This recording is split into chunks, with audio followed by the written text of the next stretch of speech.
round with a 6-1 record. Your thoughts about it? Well, first round is a really tough one for us. We really learned a lot from here. But I'm telling my players that going to the second round is going to be tougher. It will not be easy for us going to the second round. So we really have to put more effort, to put more sacrifices, and to have a bigger faith in the Lord. He will always give us strength, wisdom, power, and courage. So we thank the Lord for the first round. We learned a lot, and we hopefully the positivity and the energy will manifest going to the second round. Hey Bea, congratulations for this win. What your thoughts about ending the first round with a 6-round record? We're very happy, of course. Like what Coach said, it's only about to get harder. So, ang mindset namin ngayon, tapos na yung first round, we have to work double time. Kung ano man yung nilabakan namin ng first round, kailangan double talaga. Kasi yung first na about harder kasi na. So, we're very, very happy, but it's now pa lang kailangan na focus na agad sa susunod.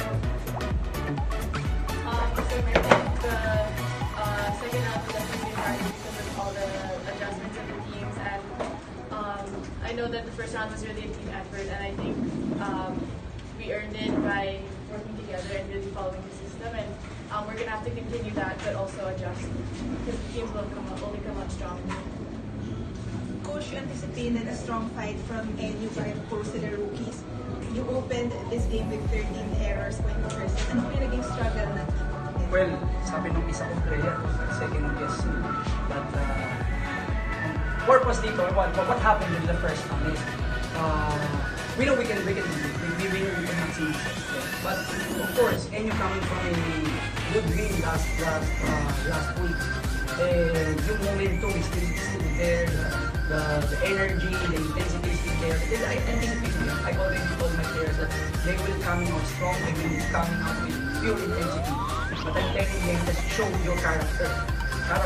Now, yes, first set nga, yun nga, sinong nila yung character, pinakita nila yung character nila sa amin na they're really a team to beat. So, they're really a talented rookies yung mga yun, and then matatasa ko maglaro. And then, coaching staffs are really seasoned coaches also. So, I just told my players na just play the right way, play the Ateneo way, nothing to worry about. We just have to follow the system and show the character. Luckily, yung resilience ng mga players ko, Kat, Madi, Bea, Dina, and everybody showed na lumabas yung second set. For the players, Coach told you last time that you should never let up despite facing a rookie-laden NU squad. What are the challenges posed to you by this young? Rookie sila eh. So, alam mo yun, they're very eager. I remember my first year, all I wanted to do is get the best shots, enjoy every moment. So, yun yung kalaban mo din, the enthusiasm that they find. And I really commend them. They showed us that despite being scared and all of the sa events together, and all of the teams will be very happy. But yeah, good that we came out strong, but that was tough. That was one of the toughest games for me, actually. Kasi it's tougher to play a team that's, alam mo, very loose. Talagang, alam mo, kamagay ko sa enjoy, alam mo. And I commend them a lot. Good fight. Yeah, I think the NU team was really strong, just considering their mindset was that, for me, I think they have nothing to lose. They can beat an older team, and I think it was kind of a wake-up call in the first set, seeing how they play, and I think they did a really good job, and that was also for me one of the hardest games for the first round, because of the way they fought, and I think it's just their mentality that they have nothing to lose. I mean, if they win, it's a good boost for them. If they lose, it's their rookie, so it's not like as much pressure for us. And also, since we're also trying to get that top spot. Coach, si Bea po at si Madi nagsasabay na ng magandang laro. Yung mga wins niyo po, yung points niyo po nagpo-produce na. What do you want to see from this team moving forward sa second half? Well, sabi ko, moving forward, sabi ko, they really have to put to the double their effort. And yung intensity nila dapat sabi ko na. And of course, Bea, Magic, Kat, Philippines, alone. Talagang nakita naman natin yung effort ni Dina, yung risk ni Dina. And then, yung improvement ni Kim, ni Congress, tsaka ni Jules, and then players coming from the bench. I guess, nagkakaroon na sila ng confidence going to every match, nagkakaroon sila ng confidence. So, with that, gumagamit yung trabaho ng mga leaders, si Bea ni Magic, because they know na yung mga supporters, yung mga sumusupport sa kanila, will always be there to help them also. So, ngayon, they're mindful na doon sa sarili nilang laro.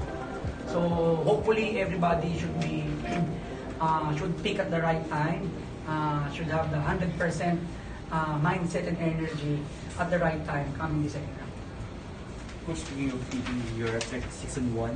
Did you expect this just heading into the season? You guys were new coach tayo, medyo the situation? No, sabi ko nga, di ba, the other interview sa amin, we didn't expect that we're here. Yun nga, we started the tournament slow, so we just have to work every practice, every match. It seems that it's our last match of our life. So yun lang importante sa amin. So we want to practice and play like it's our last practice or last match of our life. So yun ang mindset namin. So ganun din yung consumers ko.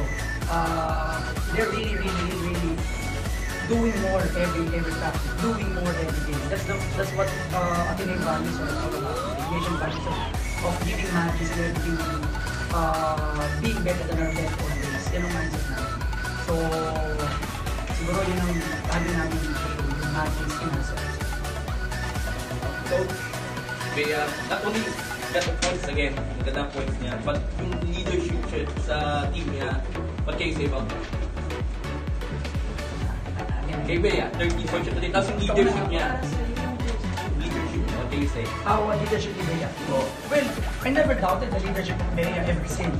Kaya nga, sobrang laki namin na nandun siya for 5th year. So, sino bang player yung nag-sacrifice ng gigising ng maaga, maglilig ng team, matutulog ng gabi-gabi para lang sa team. So, that in itself is a leadership. That in itself is an example of being a leader. Sabi ko nga sa kanila, great sacrifice will give you great outcome. Enormous sacrifice will give you enormous outcome.